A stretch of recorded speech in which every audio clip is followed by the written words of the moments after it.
Hello, and welcome again to another episode of the Impulsive Thinker podcast. I'm your host, Andre Brisson. Actually, I'm not the host today. I have a guest host here with me, a really good friend of mine, and collaborative good ideas and pondering the ups and downs of entrepreneurial life. My friend, Glyne Roberts McCabe. She is the founder and president of the Round Table, and she does a better job explaining her company and her passion to help other leaders in the industry. Welcome, Glyne, and thank you for your time today. Thanks, Andre. It's great to be here. So if people want to know a little bit about the Roundtable, I'll give you the 30-second elevator pitch, which is that we do group coaching to help ambitious, high-performing leaders navigate change, disruption, and growth, aka life, by giving them the coaching and collaboration skills they need to be successful in today's crazy world of work. So look us up.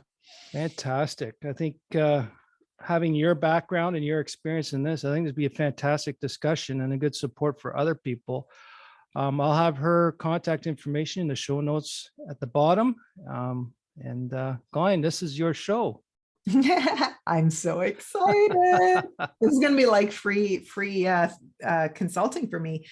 So, okay, I want to start because I think Andre, that I'm married to a psychotherapist. And one of the things that we always talk about is the fact that, labels get thrown around. And it feels to me that ADHD is one of those labels that gets thrown around a lot. And so I'm always cautious when I think I know something that maybe I don't actually know it. So I wanted to hear from you.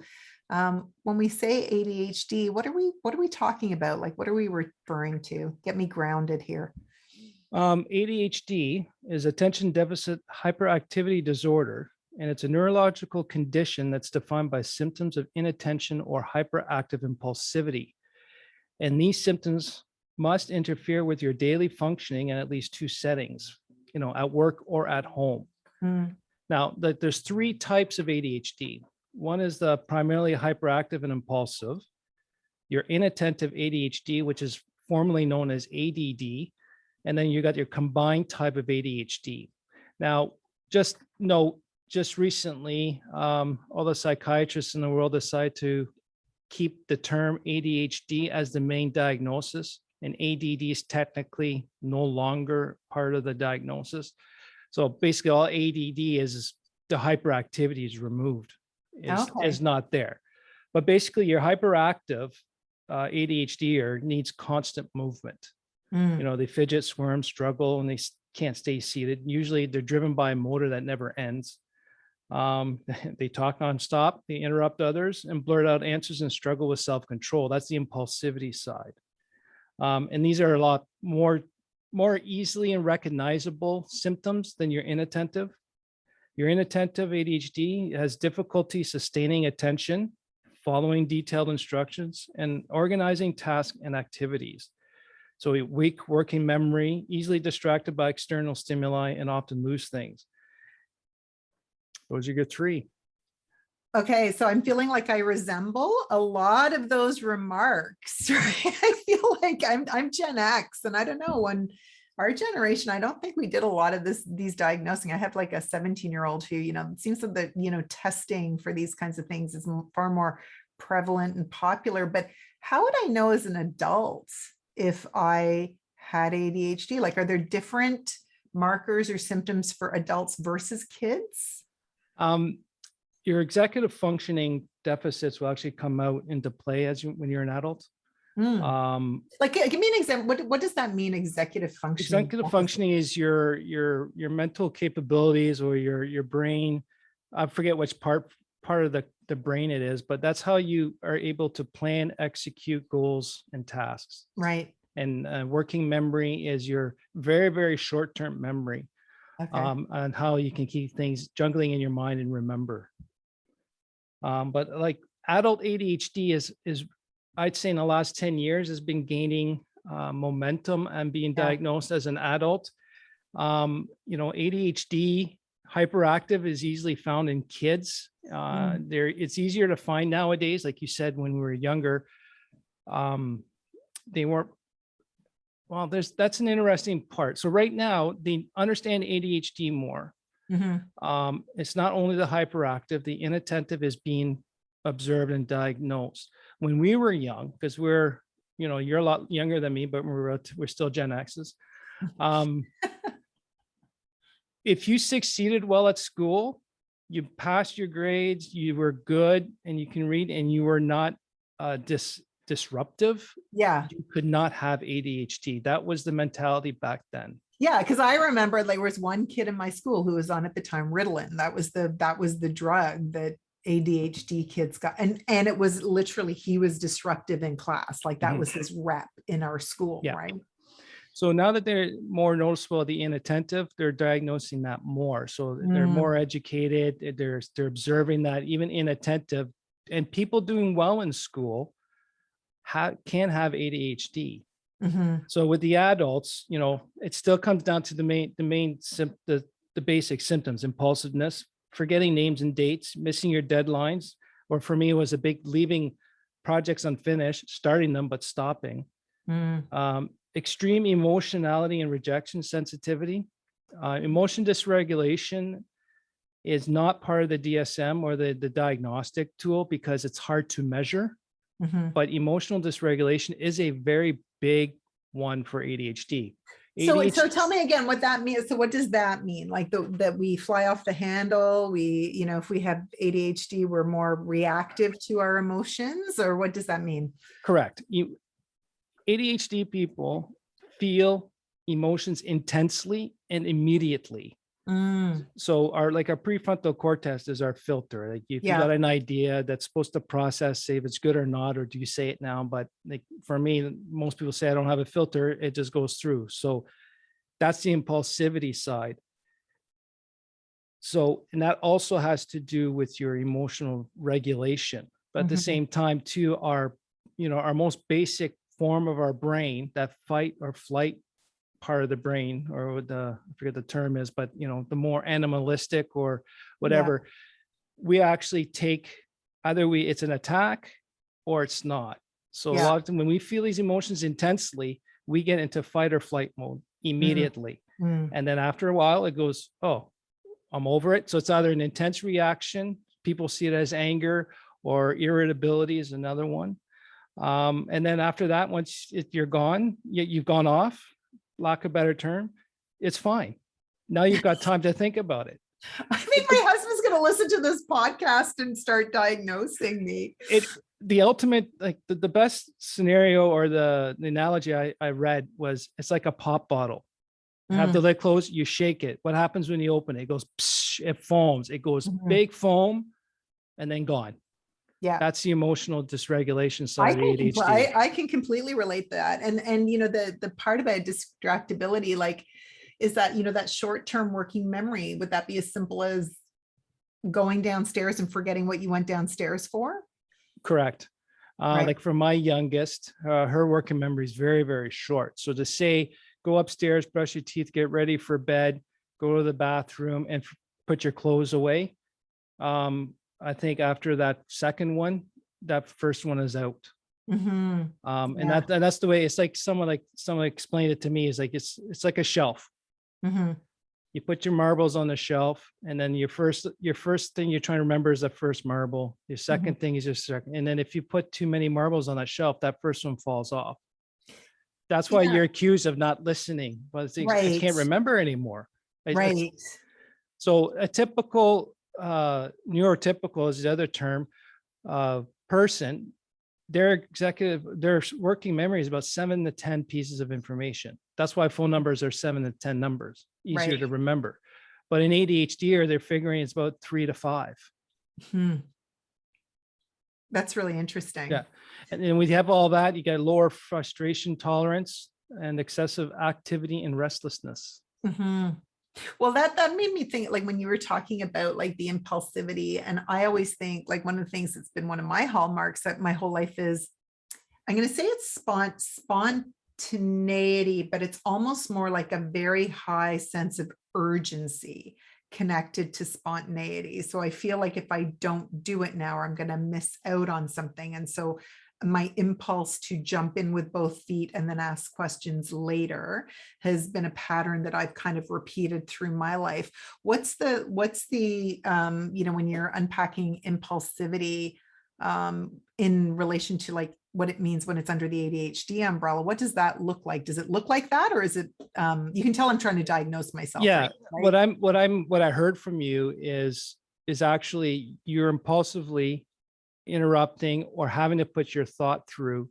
Mhm. And I had that same issue. And for me, I figured out what time it's because of my work in memory. I want to get that idea or thought out before I forget it, because after a minute, trying to remember all that while I'm trying to pay attention to the conversation, I'll forget it Mhm. unless I write it down. So it's a mix of that working executive functioning with your impulsivity. Yeah. I think too, like, I guess where I was curious about, so I'll give a really embarrassing window into my early 20s when there was a massive amount of money pyramid schemes that were going on that are highly illegal. So nobody come and arrest me. It was a long time ago. Didn't know what I was doing. But it's one of those things where I was in a group of people and it's like, hey, everybody kicks in $5,000. You roll up the pyramid, you kick in 5,000, you're going to make 40. And I'm just like, I'm in. This sounds like a great idea. Of course, it was a horrible idea. It was a terrible idea. The thing fell apart and, I went in halvesies with a friend. So I lost, money on that. That's what I was sort of curious about. It's like, is there, these, or am I just like a really bad decision maker? And that is different than the impulsivity and ADHD. Well, the impulsivity does not help, but for the ADHD brain, for us to be engaged and interested, it's got to be interesting, new, and novel. Mm. And especially if you're bored, you've been bored for a while, something new and novel will really pique your interest quickly. And you want to go all in, either in or you're all out.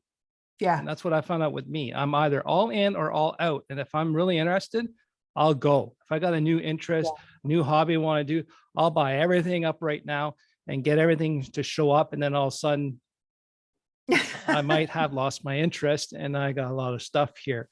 Or I'll hyper focus on it and just ignore everything else until I figure it all out. That's interesting. So is there a difference between men and women in terms of how ADHD presents when you're an adult? Yes. And that's one of the reasons why women and girls have not been diagnosed a lot over the last few decades is because that inattentive ADHD side. Right. So right now, women and girls are more likely to be inattentive. They're the ones staring out the window. They're the ones that get lost in their own thoughts, especially when things get boring or no longer interesting. Like my youngest, she's always pondering. You just see she's up in the clouds all the time. And when we were kids, inattentive wasn't really well known or part of the diagnosis. It was just that disruptive little boy or disruptive person with a hyperactivity that got the diagnosis. That's interesting because I do think that, again, I'm taking myself in and I think, yeah, like I can really zone out when I'm not engaged and I won't hear, like my husband will say, I've just been talking to you for 5 minutes. I legit will not have heard him because I'm completely somewhere else. And so I think I've always had a stereotype about ADHD that it's that disruptive nature, which I wasn't. Like I'm more of a people pleaser, but even as we're talking, like I'm fidgeting my feet around the whole time that we're talking, like, and I'm a major hand talker. Like I find it very hard to sit still and just be still. So it's interesting. And that's what they'll call, fidgeting. I use the term fidgeting, but it could also be the term stimming. Is like for me, I'm doing the same thing. I'm rocking my legs back and forth, but this allows me to be able to focus on this conversation more than if I wasn't, because ADHD is not an attention deficit. We don't have that. It's only attention deficit based on the person we're dealing with. We have an attention surplus. If we're not interested with that, we see something else. Our attention's here, it's there, it's all over the place. It's like 100 places in one time, unless we can be able to hyper focus or fidget or do something to be able to focus on the conversation at hand. Yeah, so that really, like, I love, like, in the work that we do with leaders, we're always talking to them about their strengths, right? And to look at, like, stop trying to work on your weaknesses, because that's not going to get you very far. It's going to put you, maybe you've become somewhat Right. less crappy than you were, but like really focus in on your strength. And so I guess that's what makes me think, like, what is the secret, or not secret, but like, what's the superpower then? If you have ADHD, um, what is it that you're bringing to the world that other people don't have, that's really unique? Well, the one thing definitely is creativity. Mm, We definitely do not see the world the same as everyone else. mhm, And then for me, my ability to have my attention go all over the place randomly, I'm able to randomly tie things together. mm, Right. And it's like Dr. Hollowell says, creativity is impulsivity gone right. hmm, So yeah, I'm on the fence about the term superpower, but I'm really want to be about strengths. And my one mhm, thing is I've always said, and there's a lot of has to do conversations with you back quite a few years ago, you know, even unmanaged strengths are mhm. weaknesses. Yeah, And 100%. then when I first got diagnosed, I struggled with a lot of this, but then when I reminded myself of that, it was no different than ADHD. It can be a disorder if it's disrupting your daily life Mhm, at work or at home and or at home. But if you manage your symptoms, then they became my strengths. They are my strengths. mhm, I realized that undiagnosed ADHD symptoms definitely sabotage growth many times, but at the same mhm. time, when they were managed unknowingly, they were the key to my success and the entrepreneurial success. So what's one of the things that you've had to become, like, knowing that you have ADHD and knowing that you look at the world through this lens, what is something that you've had to become more intentional about as an entrepreneur in order to balance that dark shadow that sits underneath your strength? Accepting, well, getting that the diagnosis was definitely validating to me, Mhm, that I'm not an oddball. This is who I truly am, and I'm not faulty. I'm not broken. mhm, And and then for me, it was actually saying, this is how my brain works, and I mm. communicate that. And if people, I stopped masking myself. I stopped Okay. changing the way I behave in certain areas, or I always got that this is not how it's normally done. This is, you can't normally talk about this, or why are you bringing that up when everyone knows it's not right, but we just can't do it this way, right? Mhm, I stopped really falling for that or following those social rules that don't make sense to me. mm, But now that I understand it, I can actually communicate it. But at the same time, understanding my impulsivity and those triggers for impulsivity when it gets me into trouble. And mhm, the big highlight for me, or eye opener, was that emotional dysregulation. I mm. always put myself in the corner to have those explosive emotional outbursts, and then Yeah. figuring out, and a lot had to do with not knowing it was an executive functioning disorder or deficit, and it had nothing in the impulsivity, or a lot of it had to be this character I was playing for 40 some years Mm, and trying to sort that out. mhm. So, I mean, that I'm curious with the emotional side of it, because I hadn't really thought about ADHD in that sense. So, do you have any techniques that you use to kind of get ahead of the emotions so that it doesn't come out as explosive? Asking for a It's friend. it's definitely identifying your triggers, and Mhm, if it's topic related, or like for me, I've really discovered the last year and a bit, it could be certain clients. mm, And I've really figured out in the last few months, the majority of those issues, work related, mhm, has been certain tasks, stuff, or mhm, projects type that I don't enjoy doing, but I'm forcing myself to do it for the right. benefit of others. But I have no interest in it. And I'm delegating those more, or we're just simply saying no to those types of projects or Mhm, hiring someone to do it. mhm, But the biggest thing for me was at the cognitive behavioral therapy, the CBT as they call it, mhm, is understanding about these negative distortions, mhm, and capturing your thoughts. Uh, I forget the third. There's three C's, but basically you capture it, you check it. Oh, there's check it, and then it's not chuck it, but basically let it go or compare it to see if it's a negative distortion. Mhm. Am I creating the story? And then being able to work it out and question it, and then working it from there Mhm. has been a big one. And then I got into mindfulness meditation, which Mm. I really balked at. I made fun at. I said it would not work, but at least I said I want to try it before I can say it won't work, so I won't be a hypocrite. But honestly, that really did help a lot, because it helped you calm your racing brain down, and Mhm. be able to just to prevent you from cracking that pop bottle. Mhm. So now I'm Mhm. finding myself saying, I'm starting to feel the early. I found it's, for me, it's a lot of physical. I can feel it physically before the brain wants to lash out. So I take those early warnings and just take a breath, walk away, or understand that these types of emails really Mhm. frustrate me. And then I really get impulsive, and not to touch and reply to those emails for a long time, for example. Yeah, those are really great, because I think sometimes when we're in when we're triggered, like we just can't see straight, right? And yet so much of it is building up the forced habits, like these little tiny habits that we do Yes. that Yeah. that can become more of the default for us, right?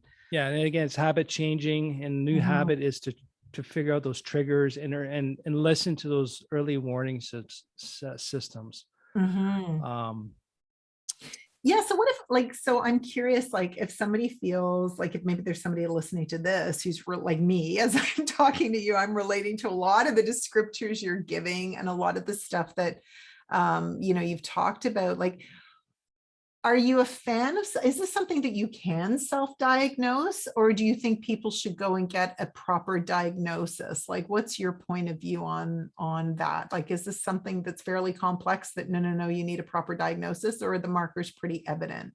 no, from what I've gathered over the last few years of the research and talking to a lot of different people, is I highly recommend you get professional help to get the diagnosis. For me, I went Mhm. through my general practitioner, harassed him to Mhm. put me a referral, because he said, "You're doing well. You got a company, is no big deal. You don't have it." But I finally got the psychiatrist referral, and that's where it went. It went from there.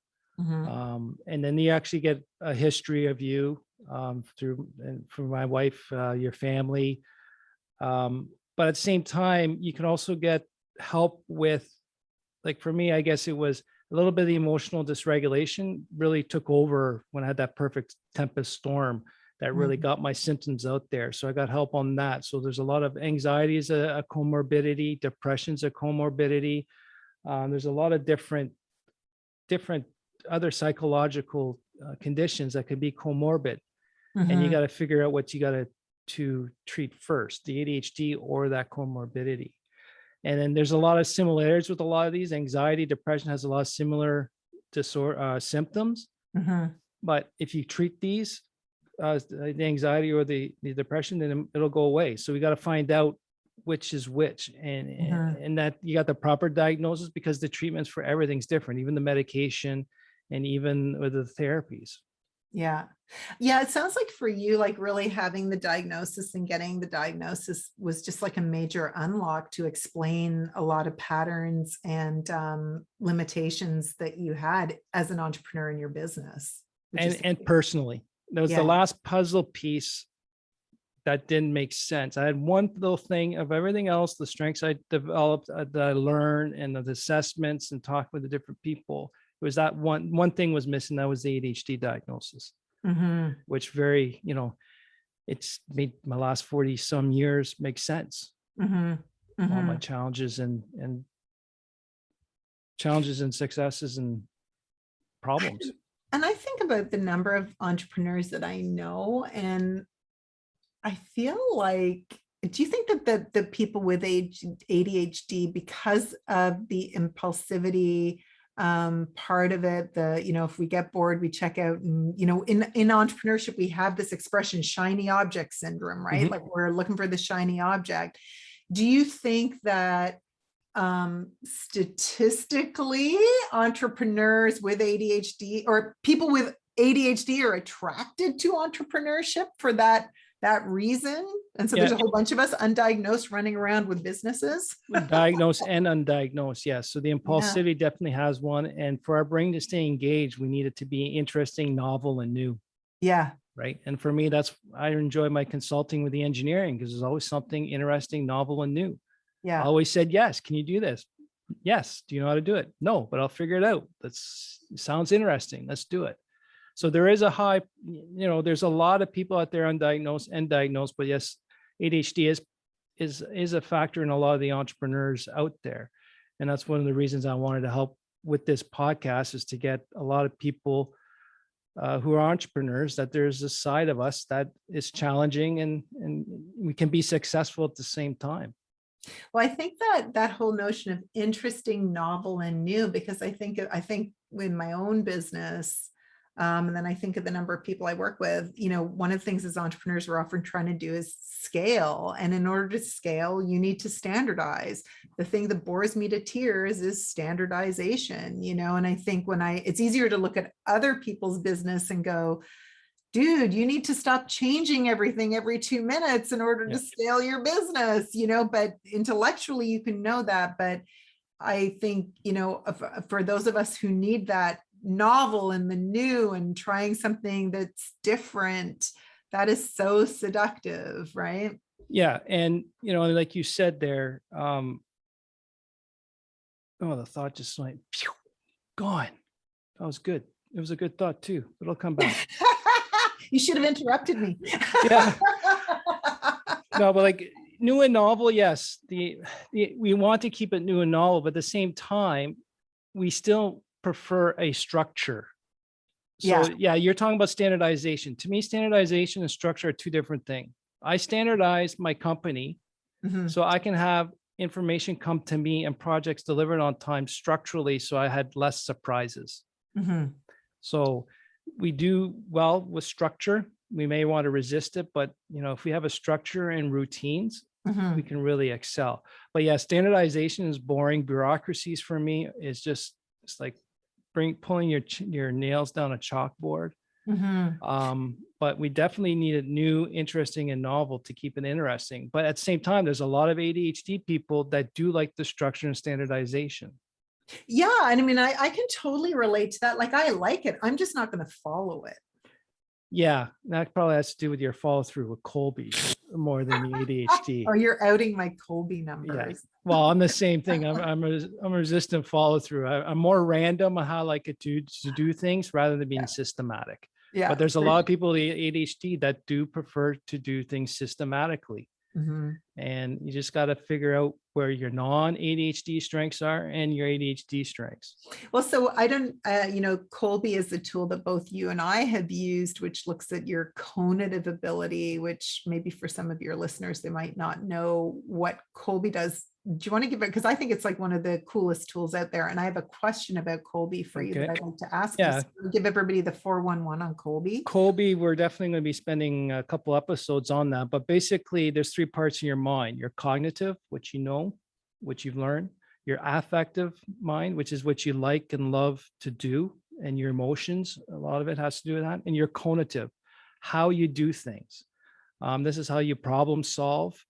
Every time you're tackled with a piece of information or a problem, you will solve it this way at all times. And if you're forced or you're pushed to not solve it in that manner, then you get, what they call cognitive stress, and then you get frustrated and whatnot. So there's four parts, four modes: your fact finder, how you like to share and find information.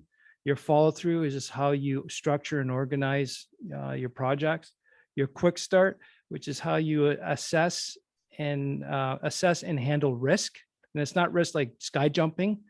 It's just the risk of the unknown, how you handle the unknown. And then your implementer is how you handle tangible items, either you're conceptual or more of a hands-on person. So you're given four numbers, and based on those numbers, you can, for me, I need a lot of detail. I'm a long fact finder. So I need details if I'm going to start a project or to make a decision. So that's where it's a great assessment tool. That identifies your strength on how you solve problems. And it's something you've had for five years. And I've been working with this since 2011 with my team. and I've done a lot of research on it. It's definitely a great communication tool, as I like to call it. Yeah. And I mean, so what I was curious about, because I'm in Colby, and people can go look it up, but I'm a 3393, which means I am not a fact finder. I'm a simplifier. I'm not a follow through person. I'm an adapter. I'm a 9 in quick start, which means I love to improvise. And then I'm a conceptualizer. So I'm another 3 again in that implementer funnel. And I sort of thought, being the major quick start that I am, the jump right in, that was just like, for sure, that's a marker of ADHD, but I know you're not a No. major quick start. So No. talk to me about like how we got so, because I think sometimes people will take tools like this and go, oh, you must be this way. So what would you say about the, people who might be thinking about? Yeah, a lot of people like to put that in the box, like try to box it in one pattern, but it's not like the pattern. That's where I really figured out, and I tell people, Colby is a non-ADHD strength, while your ADHD, if you manage the symptoms, is a strength. So yes, quick starts. The ones are in the entrepreneurial groups that we are. Yes, majority of those ADHD people are long quick starts. But I know quite a few resistant quick starts who don't like spontaneity or improvisation. They like to more control the chaos, and they're the ones that really pull in the reins to make sure we got all our T's crossed and I's dotted. Like my oldest, she's a resistant quick start, and she really spends a lot of time making sure that she has plan A, B, C, and D before she just goes out. For you just do plan, not even A, and try it, right? So non-ADHD strength tool.